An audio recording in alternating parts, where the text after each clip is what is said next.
Hello, everyone, and welcome to The Buck Stops Here. I'm Catherine Murray. We know that there's been about 8 central bankers as of late that have been raising rates. Obviously, the market has not been prepared for this or priced it in accurately. And it's obviously not just in Canada or the United States, it is around the world. And from that perspective, I wanted to give you a bigger global perspective today to share thoughts in terms of what's going on and what maybe we can expect next. For that, Louis Gave is joining us today. He's the founding partner and CEO of Gavekal, a very, very well-respected firm around the world, headquartered in Hong Kong, offices in Paris and London, and clients around the world. Louis, great to have you with us. Thanks so much for joining us on this pretty important day in terms of trying to figure out what's going on. Thank you. Yeah, it's not boring. It's not boring. From your perspective, Lee, let's try to explain this. I mean, we are seeing these markets down 2%. What's the driver, and why now? Look, I think we're in a typical liquidity crisis, right? All the signs are there that there aren't enough dollars to go around. You have obviously the dollar shooting up in price. You have financial markets going down. You have central bank reserves held at the Fed for foreign central banks, which for us is one of our key indicators, have been shrinking for a while. Now, usually liquidity crises tend to end in one of two ways. Either energy prices collapse and that frees up liquidity for the system, or the Fed goes back to adding liquidity into the system. Now, unfortunately, amidst this liquidity crunch today, we at the same time have an energy crisis, which is probably the result of a number of different factors, but most importantly, the lack of investments we've made in energy over the past 5 to 10 years. And while we face this energy crisis, the Fed is actually tightening liquidity, not adding it back in. So you put it all together, it's a tough environment, very tough environment. So, Louis, describe a little bit more about what you mean in terms of a liquidity crisis. It can take on different definitions, I think. Yeah, no, you're absolutely right. Look, the simplest liquidity. Well, when I started in this business, I was told it's an easy game. You have to figure out if there's more money than fools or more fools than money. When there's more money than fools, you add risk. When there's more fools than money, you reduce risk. And so the simplest definition is there enough money to go around? And the answer is no. The whatever excess money that was in the system is now being sucked in by the higher prices everywhere. And so today, think of asset markets, whether the bond market or the equity markets, as big reservoirs of excess money. At the end of the month, when you've paid for all your groceries, when you've paid your electricity bill, if you have money left over, chances are it's going to go into the financial markets. And when there's not enough money to go around, you're going to take it out of financial markets. So it's this big reservoir of liquidity. And today there's not enough money to go around. And so money is coming out of financial markets to meet people's daily needs. Now, so that's one thing. And against that, it's happening at a time when the volumes on markets, whether you look at commodities, at bond markets, at equity markets, the volumes are dismal. There's just, volumes everywhere are basically at, lows we haven't seen in years. And that means that any selling pressure ends up having a disproportionate impact on prices. And that's where we are today. And so your client base is, I would think, mostly institutional, pension funds, endowments, maybe high net worth family offices. What are they doing? I mean, it's always interesting to point out people aren't participating, that there are no volumes, there's no buyer for that selling pressure is essentially what we're describing, but it doesn't mean that everybody's negative. No, look, I think in moments like these, people tend to freeze, right? You tend to, the price dislocations are such that this again is reflected in volumes. People freeze, people try to figure out what happens next. And then once the price dislocation is over, you think, okay, well, this got too cheap and I'm going to buy some of this and I'm going to sell some of that. Right now, I think people are in a freeze, wait and see mode. Okay. We're going to take a quick break. When we come back, we're going to be discussing a little bit more about where you think we go from here, when there might be an opportunity to step into the market, and or what markets and what themes we need to be thinking about. We'll be right back.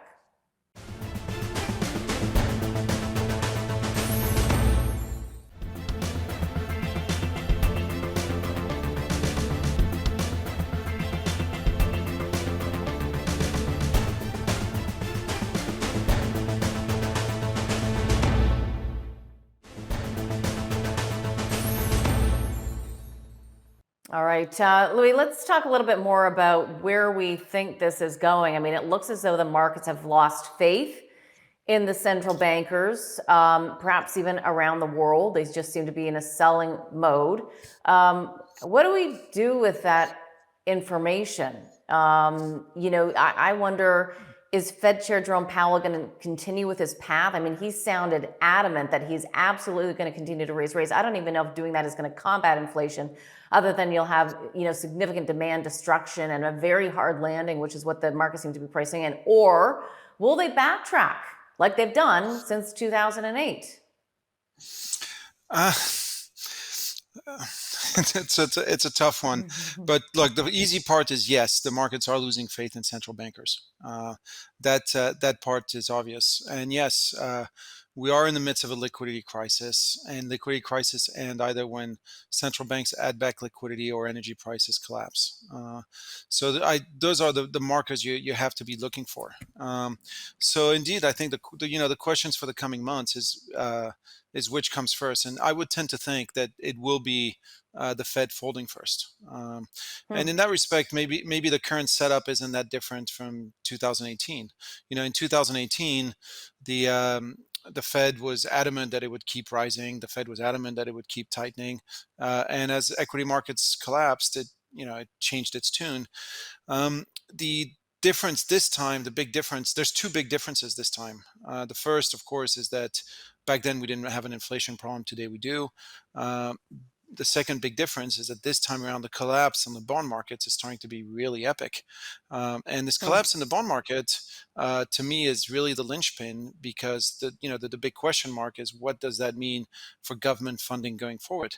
In 2018, the U.S. government had roughly 20 trillion in debt.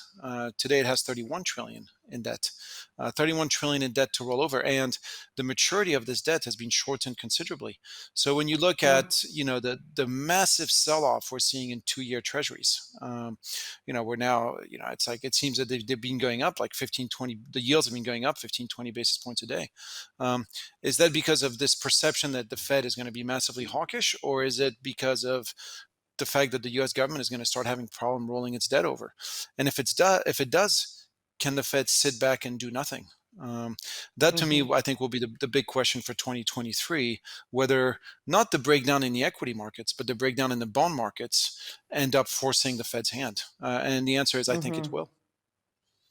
Because of all the incredible ripple effects and implications for pension funds, insurance companies, banks, let alone the U.S. government. I mean, That's exactly people, that's exactly yeah, right. people forget how large the fixed income market is. I don't even have the numbers at the top of my hand, but I should.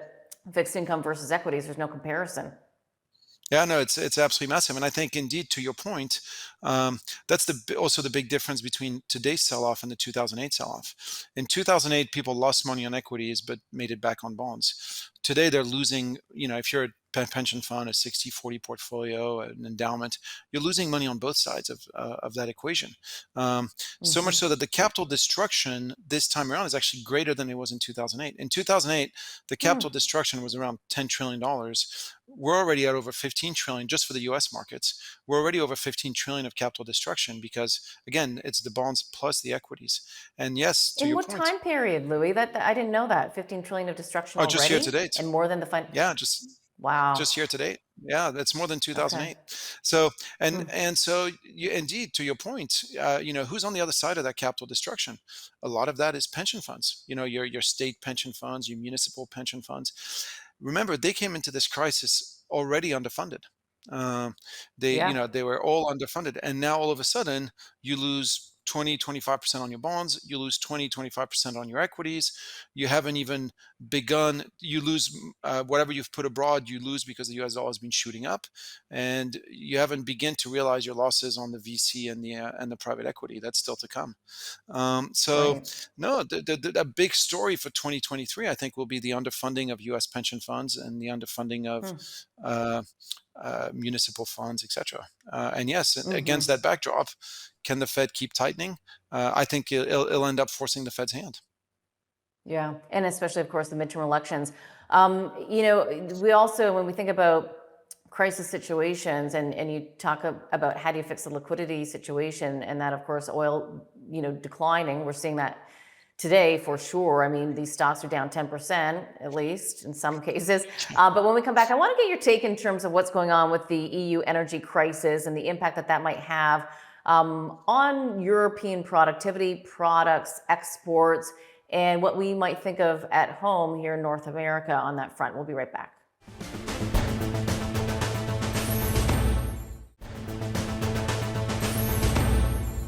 Louis, I wanted to get your take, and again, for our viewers to understand, I mean, you are very much a global international firm based in Hong Kong, offices in London and Paris. And so who better to speak to in terms of what is going on in Europe and also your thoughts on China right now?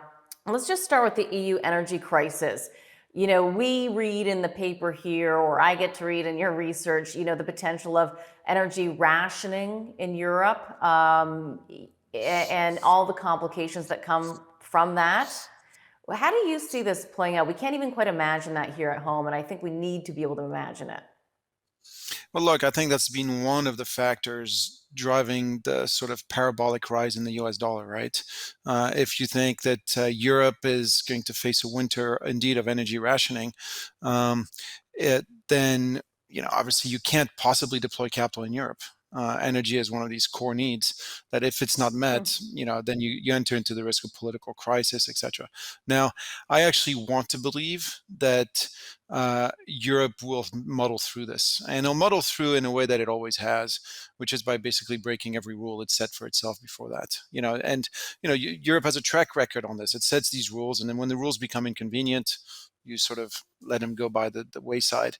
So what's going to happen in Europe in this coming winter is Europe's going to import a lot of coal, which is the least ecologically friendly thing you can do, because it's going to import the coal from South Africa, from Australia, and it's going to burn the coal.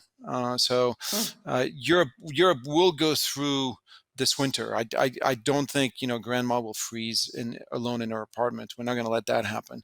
But it's going to come at the cost of just breaking every environmental rule that we set for ourselves, and in essence giving up the moral high ground that we were trying to impose on emerging markets. Because as Europe does this, China, India, South Africa are going to do exactly the same. They're going to say, well, if you're burning coal, why should I prevent myself from burning coal? So we're entering a new, where, Europe's energy crisis means we're entering a new coal age. Hard to believe, because it's so far from where we were moving towards. The fact that coal is their easiest access for an energy source, the most unenvironmentally friendly. Yeah, it's also the cheapest, right? Everybody's got Yeah. coal. It's very easy to turn on and off coal-based coal-based plants. It's easy to transport. You don't need ton of infrastructure, and infrastructure. You can put it on rail wagons and move it around. So it's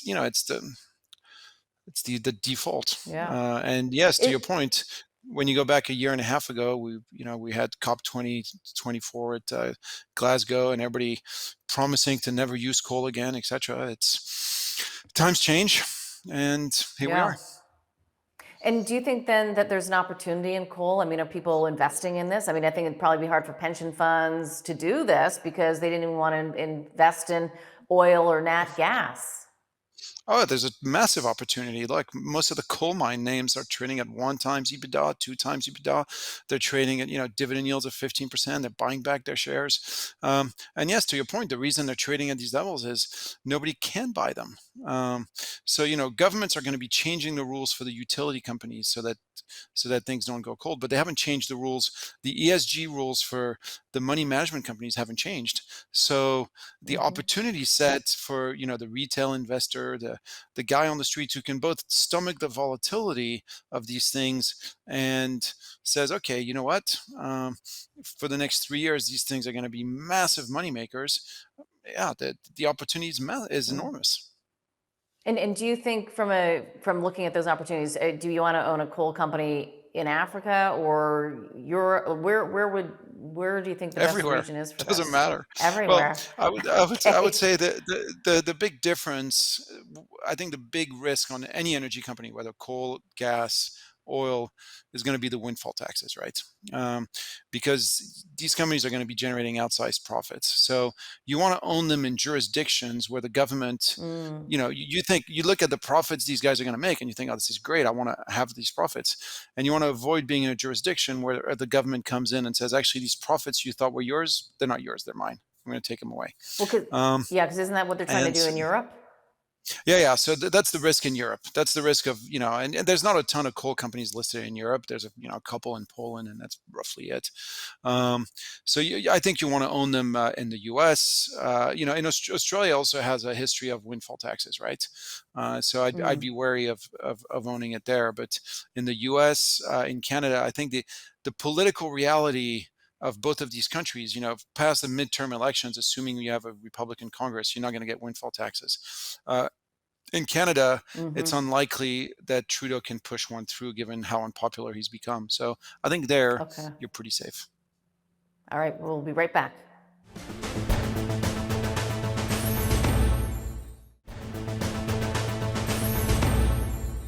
Louis, I want to get your thoughts as well, of course, on China. When we think about global growth, we always look at the United States and we look at China as well in terms of trying to figure out here in Canada where we might go next, because we're obviously influenced by both massive markets. What is your read right now on China's growth? Everybody says you can't believe the numbers when they're high, so can I believe them when they're low? I don't know.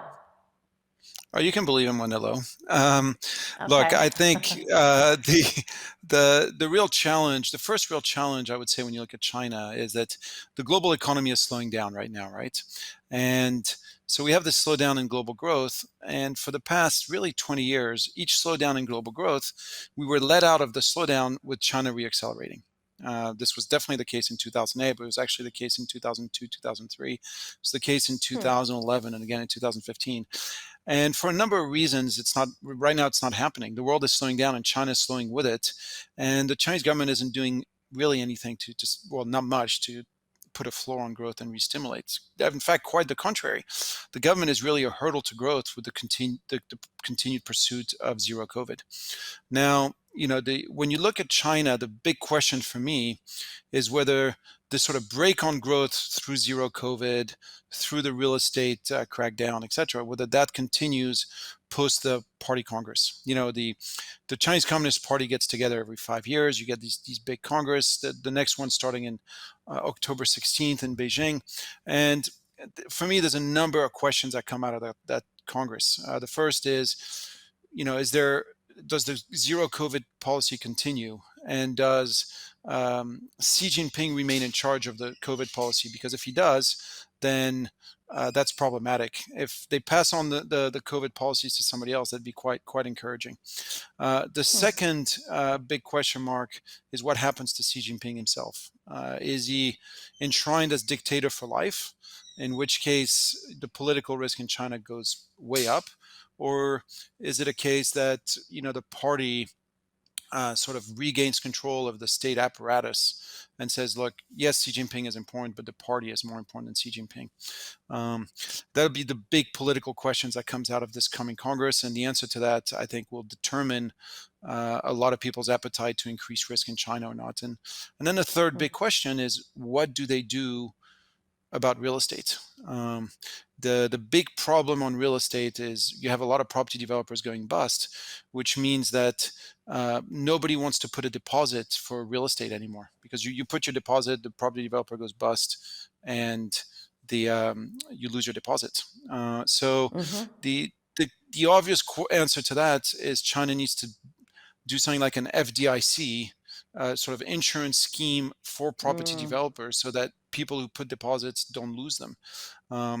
And if something like this comes out of the party Congress or comes out shortly thereafter, then you could hope that animal spirits get rekindled for property and therefore for Chinese growth. If you don't have that, then property remains a big weight on growth. And it's such an important sector for China that if property isn't doing well, it's hard to imagine Chinese growth doing very well. What's your over under on the party is more important than Xi Jinping? Um, well, I think if you look at the market is basically pricing in Xi Jinping forever. The view True. is, I think the consensus view is Xi Jinping has crushed all opposition. And I think it's actually more of a 50-50. And the answer to that, you'll know pretty quickly. The first clear sign will be, does Li Keqiang, the current premier, who's been clashing with Xi Jinping, quite a lot lately, does he get another job or is he put out to pasture? Because he's aged out of being premier, but he hasn't aged out of being in the standing committee. So he could conceptually get another job. If he gets another Hmm. job, for me, that's a sign that there's still some, you know, checks and balances on Xi Jinping. The other Got it. key decision will be who gets appointed as premier. Is it a Xi Jinping crony who gets to be premier? In which case, that really means that Xi Jinping has really cemented the whole apparatus around his Hmm. person. So, is it a Xi Jinping crony or is it not a Xi Jinping crony?